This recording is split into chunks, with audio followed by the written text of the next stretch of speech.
সুসংবাদ, সুসংবাদ। কি আল্লাহ পাইছো? আমি মাঝে মধ্যে চিন্তা করি, আল্লাহ এত দয়ালু না হলে, আল্লাহ এত দয়ালু না হলে আমরা পৃথিবীতেই শেষ হয়ে যেতাম।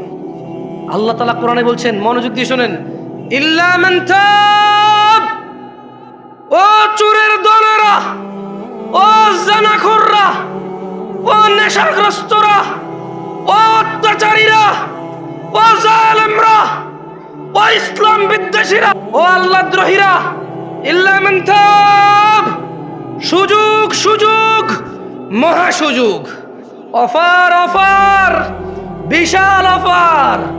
ওহো, কি ঘোষণা আল্লাহ!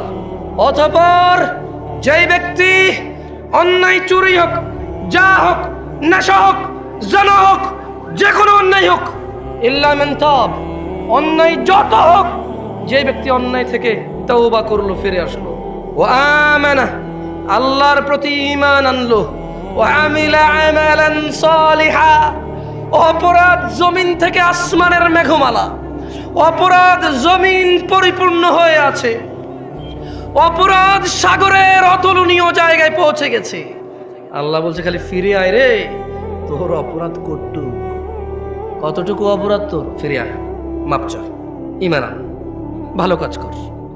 তোমার বয়স তো 70 হয়ে গেছে, 35 হয়ে গেছে, 40 হয়ে গেছে, ডেলি একটা মেয়ের সাথে শুয়েছি, ডেলি 2 লিটার মদ খাইছি, এ আল্লাহ, ফিরে আসলে হবে?